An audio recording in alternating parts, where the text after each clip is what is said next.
إياك نعبد وإياك نستعين اهدنا الصراط المستقيم صراط الذين أنعمت عليهم غير المغضوب عليهم ولا الضالين. السلام علیکم ورحمۃ اللہ وبرکاتہ۔ امید ہے آپ سب لوگ ایمان اور صحت کی بہترین حالت میں ہوں گے۔ اللہ تعالیٰ آپ سب کو اپنی حفظ و امان اور عافیت میں رکھے۔ دعا کے ساتھ کلاس کا آغاز کرتے ہیں۔ اعوذ باللہ من الشیطان الرجیم، بسم اللہ الرحمن الرحیم۔ رب اشرح لی صدری ویسر لی امری واحلل عقدۃ من لسانی یفقہوا قولی رب زدنی علما رب اجعلنی مقیم الصلاۃ ومن ذریتی ربنا وتقبل دعاء آمین یا رب العالمین۔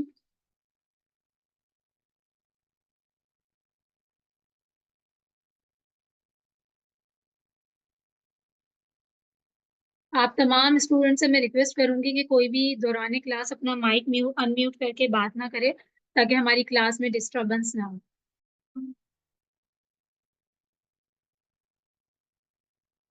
کلاس میں ہم نے نماز کی فرضیت، اہمیت اور غفلت و خشوع کے بارے میں پڑھا تھا، اور آج ڈے 2 میں انشاءاللہ ہم تکبیر اور قیام کے بارے میں پڑھیں گے۔ آج کا یہ ٹاپک ہوگا ہمارا، لیکن میں پچھلی کلاس کا تھوڑا سا ریویو کرنا چاہوں گی کہ پچھلی کلاس میں ہم نے جو احادیث دیکھی تھی اس میں سے کچھ اہم باتیں میں مختصراً یہاں ذکر کرنا چاہوں گی کہ ہم نے منافق کی نماز کے بارے میں جانا تھا کہ منافق کی نماز کیسی ہوتی ہے، کہ وہ وقت کو ٹالتا رہتا ہے، سورج کے غروب ہونے کا انتظار کرتا ہے اور پھر بہت جلدی جلدی نماز پڑھتا ہے۔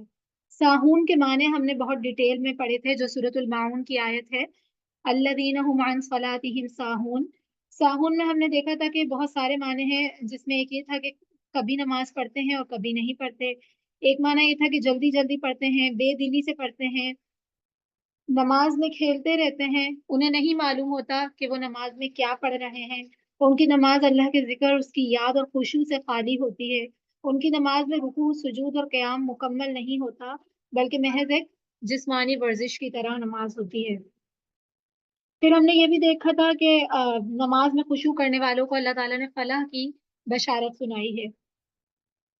آج انشاءاللہ ہم اسی چیز کو، اسی سلسلے کو آگے بڑھائیں گے۔ ہم یہ دیکھیں گے کہ ہم اپنی نماز میں خشوع، نماز کا ترجمہ یاد کر کے کس طرح سے لا سکتے ہیں انشاءاللہ تعالیٰ۔ سب کو معلوم ہے کہ ہم اپنی نماز کا آغاز تکبیر سے کرتے ہیں۔ تکبیر یعنی اللہ اکبر کہہ کر اپنے ہاتھوں کو کندھوں تک اٹھانا۔ اس کے بعد نیت باندھی جاتی ہے، جس میں سیدھے کھڑے ہو کر ہاتھ سینے پر باندھے جاتے ہیں، اور اس حالت کو قیام کہتے ہیں، جو آپ کو دوسری تصویر میں نظر آ رہا ہے۔ ایک میں تکبیر ہے اور دوسری میں قیام ہے۔ جب ہم نماز میں نیت باندھ کر، سینے پہ ہاتھ باندھ کر کھڑے ہو جاتے ہیں تو اس حالت اور کیفیت کو قیام کہا جاتا ہے۔ قیام کی کچھ مسنون دعائیں ہیں جو کہ الحمدللہ تمام لوگوں کو معلوم ہی ہوں گی۔ یہاں ہم ان دعاؤں کو فضیلت اور ترجمے کے ساتھ مطالعہ کرتے ہیں کہ ان دعاؤں کی کیا خاص فضیلت ہے اور ان کا ترجمہ کیا ہے۔ حدیث میں آتا ہے، سیدنا ابو ہریرہ رضی اللہ عنہ روایت کرتے ہیں کہ رسول اللہ صلی اللہ علیہ وسلم تکبیر اولیٰ اور قراءت کے درمیان کچھ دیر چپ رہتے تھے۔ بس میں نے ان سے پوچھا، میرے ماں باپ آپ پر قربان، اے اللہ کے رسول صلی اللہ علیہ وسلم، آپ قراءت اور تکبیر کے درمیان خاموش رہ کر کیا پڑھتے ہیں؟ آپ صلی اللہ علیہ وسلم نے فرمایا، میں یہ پڑھتا ہوں۔ پہلے اس حدیث کے اوپر ہم غور کرتے ہیں کہ صحابہ اکرام صرف نبی صلی اللہ علیہ وسلم کے پیچھے ان کی امامت میں نماز نہیں پڑھتے تھے، بلکہ آبزرو کرتے تھے کہ نبی صلی اللہ علیہ وسلم اتنی دیر خاموش ہیں تو وہ کیا پڑھ رہے ہیں، تاکہ ہم بھی اس چیز کو سیکھیں اور اجر سے محروم نہ رہ جائیں۔ تو اسی لیے صحابی ابو ہریرہ رضی اللہ عنہ نے یہ سوال کیا نبی صلی اللہ علیہ وسلم سے، تو نبی صلی اللہ علیہ وسلم نے ان کے سوال کے جواب میں انہیں یہ دعا بتائی، جس کو دعائے استفتاح کہتے ہیں۔ استفتاح کا جو ورڈ ہے یہ فتح سے بنا ہے۔ فتح کے معنی ہوتے ہیں کھولنا۔ فاتح فتح سے بنا ہے، جس کے معنی ہوتے ہیں کھولنا۔ یعنی جب ہم اپنی نماز اسٹارٹ کرتے ہیں، یعنی نماز کی ابتدا کرتے ہیں، تو اس وقت جو دعا پڑھی جاتی ہے اس کو دعائے استفتاح کہتے ہیں۔ دعا کیا ہے؟ अल्लाहुम्मा बाइद बैनी व बैन खतायाया कमा बाअदत बैन अल-मशरिक़ वल-मग़रिब अल्लाहुम्मा नक़्क़िनी मिनल खताया कमा युनक़्क़ा अथ-थौबुल अब्यदु मिनद-दनस अल्लाहुम्मा अग़सिल खतायाया बिल-माइ वथ-थल्जि वल-बरद। तर्जुमा देखते हैं इसका। ए अल्लाह मैं ए अल्लाह मेरे और मेरी खताओं के दरमियान दूरी डाल दे, जैसे तूने मशरिक और मगरिब के दरमियान दूरी रखी हुई है। बहुत ही खूबसूरत दुआ, बहुत ही खूबसूरत तर्जुमा है इसका कि अल्लाह मेरी खताओं और मेरे दरमियान ऐसे दूरी डाल दे जैसे तूने मशरिक और मगरिब के दरमियान दूरी रखी है। ए अल्लाह मुझे खताओं से इस तरह से पाक कर दे जैसा कि सफेद कपड़ा मैल से पाक किया जाता है। ए अल्लाह मेरी खताएं अपनी बख्शिश के पानी, बर्फ और ओलों से धो डाल। सही बुखारी और मुस्लिम की हदीस है ये। बहुत ही अच्छा अमल है कि जब हम अपनी नमाज स्टार्ट करें तो इस दुआ को पढ़ लें। लेकिन अगर किसी को याद नहीं है तो इस दुआ को ना पढ़ना नमाज के अंदर कोई नक्स पैदा नहीं करेगा, कोई गुनाह में शामिल नहीं होगा। लेकिन इस दुआ को पढ़ना बहुत ही फजीलत वाला अमल है और इसके जो अल्फाज पे अगर आप गौर करें तो बहुत ही खूबसूरत अल्फाज में अल्लाह ताला से दुआ मांगी जा रही है। हदीस में आता है कि रसूलुल्लाह सल्लल्लाहु अलैहि वसल्लम के पीछे खड़े एक शख्स ने कहा, अल्लाहु अकबर कबीरा, अल्लाह सबसे बड़ा है, बहुत बड़ा है। वल्हम्दुलिल्लाहि कसीरा, सारी तारीफ उसी की है। व सुबहान अल्लाहि बुकरतम व असीला, और सुबह शाम हम उसकी पाकी बयान करते हैं। ये सुनकर रसूलुल्लाह सल्लल्लाहु अलैहि वसल्लम ने पूछा, रसूलुल्लाह सल्लल्लाहु अलैहि वसल्लम ने फरमाया कि इस शख्स के लिए आसमान के दरवाजे खोल दिए गए हैं, यानी इन कलिमात को अदा करना इतना ज्यादा पसंदीदा करार पाया कि इस शख्स के लिए आसमान के दरवाजे खोल दिए गए। सैयदना उमर कहते हैं कि जब मैंने रसूलुल्लाह सल्लल्लाहु अलैहि वसल्लम से ये बात सुनी तो मैंने इन कलिमात को कभी नहीं छोड़ा। यानी बहुत ज्यादा फजीलत है इन कलिमात की कि आप अपनी नमाज शुरू करें या तो दुआए इस्तिफ्ताह पढ़ लें जो भी हमने पिछले सफे पे मुलाहिजा की, या फिर अगर हम दुआए इस्तिफ्ताह नहीं पढ़ सकते तो इन कलिमात को पढ़ लें। इन कलिमात के साथ अपनी नमाज का आगाज करें। ये तो बहुत छोटे से कलिमात हैं और अक्सर इनमें से ऐसे हैं जो कि हमें मालूम ही होंगे। ये तकबीरात के कलिमात हैं, तो इंशाल्लाह ये तमाम लोगों को मालूम ही होंगे ये कलिमात। लेकिन फिर भी अगर किसी को ये कलिमात नहीं आते ज़बानी, वो नमाज में बगैर देखे नहीं पढ़ सकता, तो भी कोई मसला नहीं, क्योंकि ये नमाज के लिए कंपलसरी हिस्सा नहीं है कि इसके बगैर आपकी नमाज नहीं होगी। लेकिन पढ़ने का, जैसे मैंने अभी अजर आपको बताया कि उस शख्स के लिए आसमान के दरवाजे खोल दिए गए, तो ज्यादा अजर हासिल करने के लिए, अपनी नमाज को ज्यादा अजर वाला बनाने के लिए इन कलिमात को लाजिम पकड़ लें। जैसे हमने पिछली क्लास में देखा था कि एक बंदा नमाज पढ़ता है तो किसी के हक में 10वां हिस्सा, किसी के में 9वां, 8वां और इसी तरह किसी के में निस्फ हिस्सा लिखा जाता है। तो ये इन्हीं चीजों की बेसिस पर है कि जो जितनी फजीलत वाली चीजें नमाज में इख्तियार करता है उसके लिए इतना ही ज्यादा अजर बढ़ा दिया जाता है। लेकिन ना करने वाले के लिए कोई नक्स और गुनाह नहीं है। फिर उसके बाद हमने सना पढ़नी है, अल्लाह ताला की हम्द व सना बयान करनी है इन अल्फाज के साथ, जो कि मुझे उम्मीद है कि तमाम लोगों को याद ही होंगे। सुब्हानक अल्लाहुम्मा व बिहम्दिका व तबारक अस्मुका व तआला जद्दुका व ला इलाहा गैरुक। इसका तर्जुमा देखते हैं। ए अल्लाह तू पाक है और हम तेरी तारीफ के साथ तेरी पाकी बयान करते हैं। तेरा नाम बड़ा ही बाबरकत है, तेरी बुजुर्गी बुलंद है और तेरे सिवा कोई माबूद नहीं। ये दुआ तो अक्सरियत को याद होगी, लेकिन हमारा जो मेन फोकस है इस कोर्स में वो क्या है, इसका तर्जुमा याद करना कि हम क्या पढ़ रहे हैं। हम एक रोबोटिक अंदाज में बस ये दुआ ना पढ़ें, बल्कि हम अपने दिल की आंखें खोल कर, अपना दिमाग इस तरफ लगा कर के हम क्या अल्फाज अदा कर रहे हैं, इस दुआ को अदा करेंगे इंशाल्लाह। एक एक लफ्ज का तर्जुमा देखते हैं। सुबहाना का, सुबहाना का माना है ए अल्लाह तू पाक है। ठीक है, सुबहाना का, ए अल्लाह तू पाक है। सुबहानक अल्लाहुम्मा, अल्लाहुम्मा को इसके साथ मिलाएंगे। सुबहानक अल्लाहुम्मा, ए अल्लाह तू पाक है। व बिहम्दिका, व बिहम्दिका, और हम तेरी तारीफ के साथ तेरी पाकी बयान करते हैं। और हम तेरी तारीफ के साथ तेरी पाकी बयान करते हैं। व तबारक अस्मुका, तेरा नाम बड़ा ही बाबरकत है। ये मैं आपको एक एक लफ्ज का तर्जुमा क्यों बता रही हूँ, ताकि आपको याद करने में आसानी हो जाए। अगर कोई इसको नोट करना चाह रहा है तो वो नोट कर सकता है। व तआला जद्दुका, तेरी बुजुर्गी बुलंद है। वला इलाहा गैरुक, और तेरे सिवा कोई माबूद नहीं। इस तर्जुमे को इंशाल्लाह हमने याद करने की कोशिश करनी है। एक बार और पढ़ते हैं, आप लोग अपना माइक खोले बगैर अपने अपने तौर पर इसको दोहराइएगा मेरे पीछे। सुब्हानक अल्लाहुम्मा, ए अल्लाह तू पाक है। सुभानक अल्लाह, माइक सुभानक खोले बगैर अल्लाहुम्मा, दोहराएं, अपने अपने तौर पे दोहराएं। सुब्हानक अल्लाहुम्मा, ए अल्लाह तू पाक है। व बिहम्दिका, और हम तेरी तारीफ के साथ तेरी पाकी बयान करते हैं। व तबारक अस्मुका, तेरा नाम बहुत ही बाबरकत है। व तआला जद्दुका, तेरी बुजुर्गी बुलंद है। वला इलाहा गैरुक, और तेरे सिवा कोई माबूद नहीं। इंशाल्लाह कोशिश होगी कि इस दुआ का टेक्स्ट आपको ग्रुप में भेज दिया जाए, ताकि आप इसको अपने घर पे मजीद पक्का कर लें। सना मुकम्मल कहने के बाद हमने क्या करना होता है? तावुज़ तस्मिया पढ़ के सूरतुल फातिहा स्टार्ट करनी होती है। तावुज़ के ये कलिमात जो हैं वो ज्यादा फजीलत वाले हैं। आप ये भी पढ़ सकते हैं, औज़ु बिल्लाहि मिनश शैतानिर रजीम, बिस्मिल्लाहिर रहमानिर रहीम। लेकिन अगर आप इन कलिमात के साथ अल्लाह की पनाह मांगेंगे तो ज्यादा फजीलत है। औज़ु बिल्लाहि समीइल अलीम, मैं पनाह मांगता हूँ जो हर आवाज को सुनने वाला है।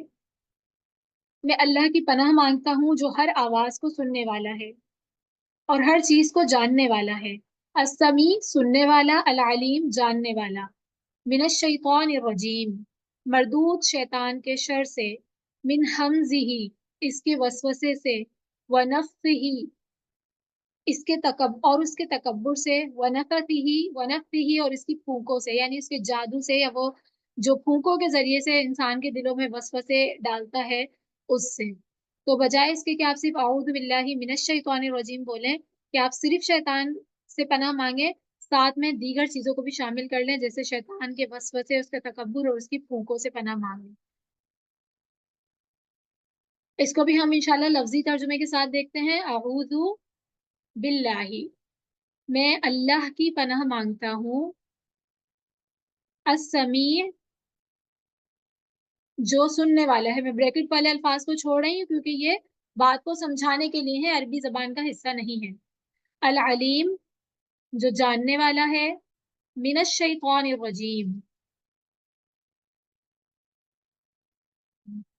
मरदूद शैतान के शर से, या मरदूद शैतान से। मिन हमजिही, उसके वसवसे से। व नफ्खिही, उसके तकब्बुर से। व नफसिही, और उसकी फूकों से या उसके जादू से। ठीक है, एक बार माइक खोले बगैर मेरे पीछे पीछे अपने अपने तौर पे पढ़िएगा। अऊदु बिल्लाही, मैं अल्लाह की पनाह मांगता हूँ। अस्समीई, जो हर आवाज को सुनने वाला है या जो सुनने वाला है। अल अलीमी, जो हर चीज को जानने वाला है। मिनश शैतानिर रजीम, मरदूद शैतान के शर से। मिन हमजिही, इसके वसवसे से। व नफ्खिही, इसके तकब्बुर से। व नफ्सिही, और उसकी फूंकों से। इंशाल्लाह ये सारी दुआएं हमने तर्जुमे के साथ याद करने की कोशिश करनी है। लेकिन फिर भी अगर किसी को ये वाला तावुज याद नहीं होता, या अभी याद करने में टाइम लगता है, तो फिर वो वही जो नॉर्मल हम ताउज पढ़ते हैं, औज़ु बिल्लाहि मिनश शैतानिर रजीम, उसको भी पढ़ सकता है। फिर उसके बाद हम पढ़ते हैं सूरतुल फातिहा। सूरतुल फातिहा जो है, ये नमाज का एक अहम तरीन हिस्सा है। फातिहा का लफ्ज भी फतह से है। फातहा, फतह से इसका लफ्ज है। फतह के मायने जैसे अभी मैंने बताया, खोलना। तो ये भी नमाज का बाकायदा एक आगाज है, यानी नमाज का एक अहम तरीन हिस्सा है, जिससे हम नमाज का बाकायदा आगाज करते हैं। सूरतुल फातिहा की फजीलत के बारे में बहुत सारी हदीस आई हैं, जिनमें से चंद एक मैं यहाँ जिक्र करूंगी। सबसे पहले तो क्या है, फजीलत कह लें या इसकी अहमियत कह लें, कि सूरतुल फातिहा के बारे में इरशाद फरमाया गया कि अल्लाह ताला कहते हैं कि मैंने नमाज یعنی سورۃ الفاتحہ کو، اب یہاں پر اگر آپ حدیث کے الفاظ پہ غور کریں تو سورۃ الفاتحہ کو کیا کہا گیا ہے حدیث میں؟ نماز، الصلاۃ، یعنی میں نے نماز یعنی سورۃ الفاتحہ کو اپنے اور اپنے بندے کے درمیان تقسیم کر دیا ہے، بس اس کا نصف حصہ میرا ہے اور نصف حصہ میرے بندے کا ہے، اور میرے بندے نے جو سوال کیا وہ اسے ملے گا۔ یعنی سورۃ الفاتحہ جب انسان پڑھتا ہے تو گویا آدھا حصہ جو ہے وہ اللہ تعالیٰ کی حمد و ثنا کر رہا ہوتا ہے، تو اللہ تعالیٰ نے اسے کہا کہ نصف حصہ میرے لیے ہے ابتدا کا،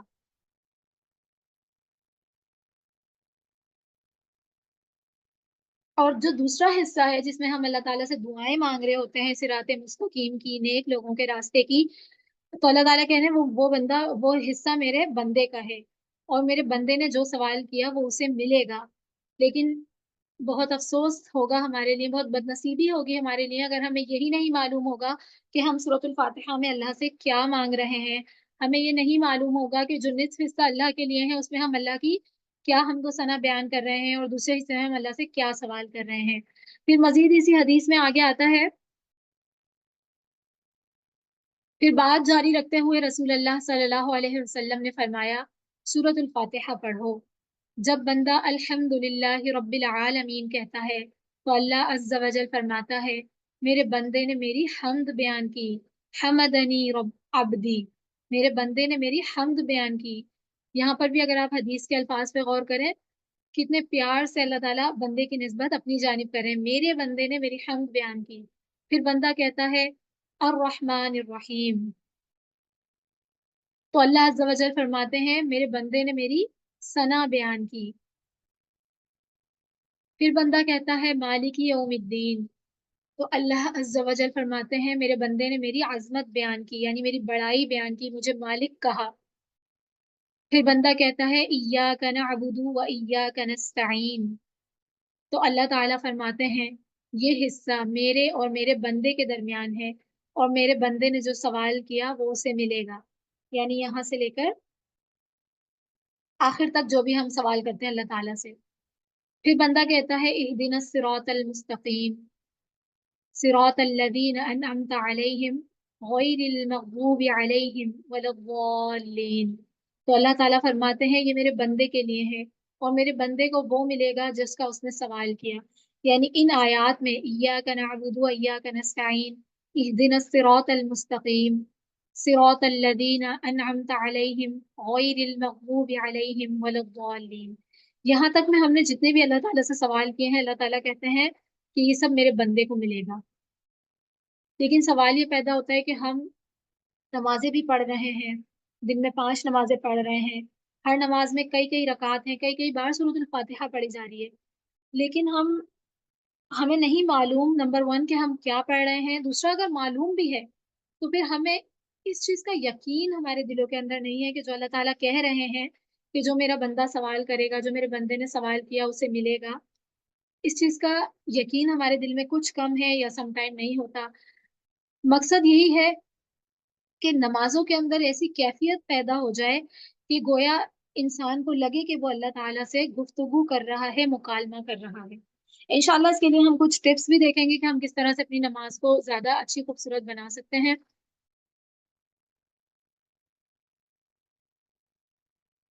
سورۃ الفاتحہ کی ایک اور فضیلت ہمیں حدیث سے پتہ چلتی ہے۔ حدیث میں آتا ہے سیدنا ابو ہریرہ رضی اللہ عنہ سے روایت ہے کہ رسول اللہ صلی اللہ علیہ وسلم نے فرمایا جس شخص نے نماز پڑھی اور اس میں سورۃ الفاتحہ نہ پڑھی بس وہ نماز ناقص ہے، ناقص ہے، ناقص ہے۔ 3 بار زور دے کر اس بات کو فرمایا گیا کہ یہ نماز ناقص ہے، یعنی اس چیز کی اہمیت کا اندازہ ہم اس بات سے لگا سکتے ہیں کہ سورۃ الفاتحہ کو پچھلی حدیث میں پوری نماز قرار دیا گیا، اور اس حدیث سے ہمیں کیا پتہ چل رہا ہے کہ جس نے سورۃ الفاتحہ نہیں پڑھی تو اس کی نماز میں نقص پیدا ہو گیا، گویا اس کی نماز ہوئی ہی نہیں۔ ایک اور حدیث میں یہ الفاظ بھی آتے ہیں کہ جس نے سورۃ الفاتحہ نہیں پڑھی اس کی کوئی نماز نہیں ہے۔ تو انشاءاللہ سورۃ الفاتحہ پڑھنی بھی ہے، ہم نے پڑھتے ہی ہیں الحمدللہ، لیکن سمجھ کر پڑھنی ہے۔ سورۃ الفاتحہ عربی میں تو تمام لوگوں کو یاد ہوگی، ہم مین فوکس اس کے ترجمے پہ کریں گے۔ آیت نمبر 1 الحمد للہ رب العالمین، सब तारीफें अल्लाह ताला के लिए हैं। अल्हम्दुलिल्लाहि रब्बिल आलमीन, सब तारीफें अल्लाह ताला के लिए हैं। अर्रहमानिर रहीम,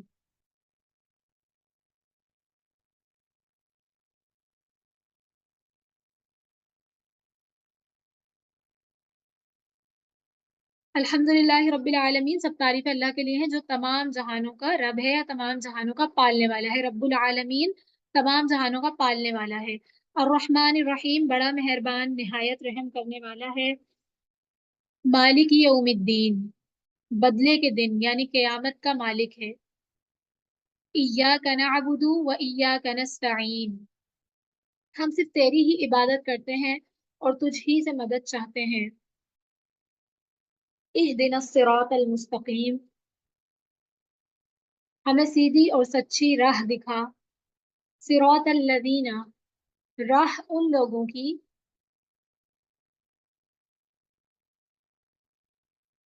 अनअमता अलैहिम, जिन पर तूने इनाम किया। गैरिल मग़दूबी,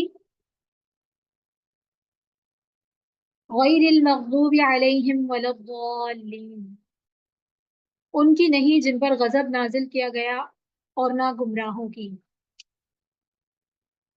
इंशाल्लाह अभी इसको दोबारा देखते हैं लफ्जी तर्जुमे के साथ।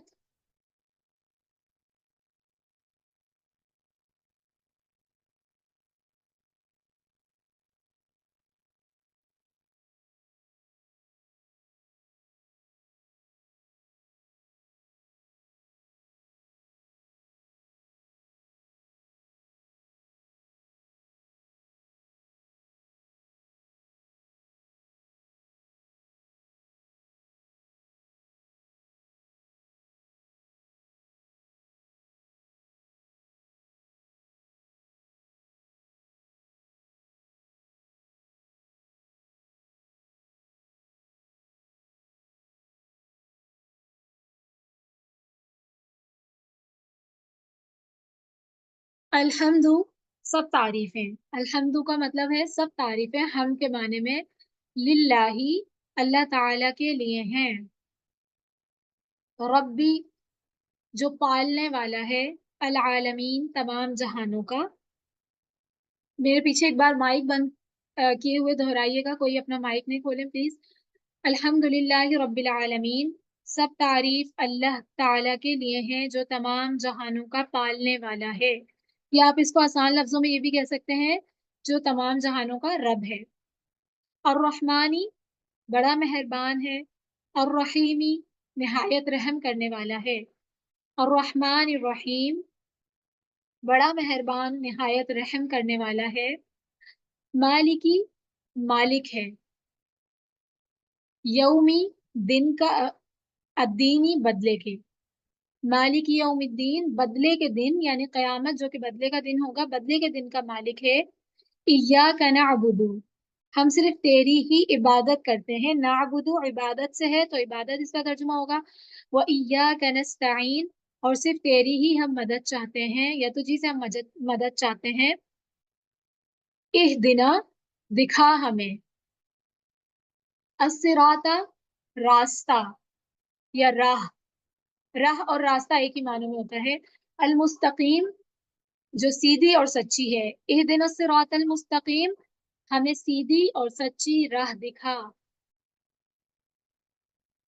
सिरात लदीना, उन लोगों की राह या उन लोगों का रास्ता। अनअमत अलैहिम, जिन पर तूने इनाम किया, यानी वो लोग जो तेरी नजर में इनाम याफ्ता हैं, जिन पर तेरी खास रहमतें और बरकतें नाजिल होती हैं। ए अल्लाह, हमें उन लोगों के रास्ते पर चला दे। गैरिल मग़दूबी, उनका नहीं जिन पर गजब किया गया। मग़ज़ूब गजब से है, यानी वो लोग जिन पर तेरा गजब नाजिल किया गया, माजी में भी और आज भी गजब नाजिल किया जा रहा है और मुस्तकबिल में भी जिन पर गजब नाजिल होता रहेगा। तो ए अल्लाह, हमें उन मखदूम लोगों के रास्ते पर चलने से बचा। वलद्दाल्लीन, और ना गुमराहों की राह, यानी जो लोग गुमराह हो गए, गुमराह कुन लोगों के रास्ते पर चलने से हमें बचा ले। ये दुआ है जो हम सूरत अल फातिहा की सूरत में अल्लाह ताला से मांगते हैं। लेकिन बहुत तेजी से गुजर जाते हैं हम। नमाज के अंदर हमने सबसे पहला ख्याल क्या रखना है कि हमारी जो किराअत है उसका पढ़ने का अंदाज सही हो, हमारा तलफ़्फ़ुज़ सही होना चाहिए। हम नमाज के में जो दुआएं पढ़ रहे हैं, जो सूरतें पढ़ रहे हैं, उनकी अरबी भी हमें सही तरह से पढ़नी आनी चाहिए। दूसरे नंबर पे हमने क्या ख्याल रखना है कि जब हमने अपनी अरबी अच्छी कर ली, तो फिर इंशाअल्लाह हमने उसके तर्जुमे पे फ़ोकस करना है कि हम उसका तर्जुमा अच्छे से पढ़ सकें। इंशाअल्लाह सबने तर्जुमा याद करने की कोशिश करनी है। तरीक़ेकार हमारा ये होगा कि तर्जुमे का टेक्स्ट आपको ग्रुप में शेयर कर दिया जाएगा और तमाम लोगों ने उसको याद करना है। नेक्स्ट क्लास में इंशाअल्लाह आप लोगों से इसका तर्जुमा सुना जाएगा। तो कोशिश करनी है कि बहुत अच्छा-सा और रवानी से आपने याद करना है। इसके बाद हम क्या करते हैं क़ियाम में, सूरतुल फ़ातिहा के बाद हम कुरान मजीद की कोई सूरत पढ़ते हैं। इसमें आपको इख्तियार है, आप कुरान मजीद में कहीं से भी कोई-सी भी सूरत आप पढ़ सकते हैं। वो कोई एक आयत भी हो सकती है और मैक्सिमम की कोई लिमिट नहीं है। नबी सल्लल्लाहु अलैहि वसल्लम की नमाज़ के बारे में हदीस में आता है कि बाज़ औक़ात आपकी तहज्जुद की नमाज़ इतनी लंबी होती थी कि सूरतुल बकरा, सूरत आले इमरान और उसके बाद भी सूरतें आप सल्लल्लाहु अलैहि वसल्लम पढ़ते जाते थे। जो सहाबी आप सल्लल्लाहु अलैहि वसल्लम के साथ एक बार खड़े हुए थे, तो उनके पैर जो है वो दर्द के मारे सूज गए थे। तो मैक्सिमम की तो कोई लिमिट नहीं है, लेकिन हमने सूरतुल फ़ातिहा के बाद एक सूरत पढ़नी लाज़मी है। इंशाअल्लाह इस कोर्स में हम ये भी देखेंगे, चंद सूरतों का तर्जुमा सीखने की कोशिश करेंगे और उसकी किराअत की भी इस्लाह करने की कोशिश करेंगे। यहाँ तक आपका क़ियाम होता है, उसके बाद आपका क़ियाम ख़त्म हो जाता है, फिर आप रुकू की हालत में चले जाते हैं। रुकू और सुजूद के बारे में इंशाअल्लाह हम नेक्स्ट क्लास में देखेंगे। आज की क्लास हमारी यहीं तक है।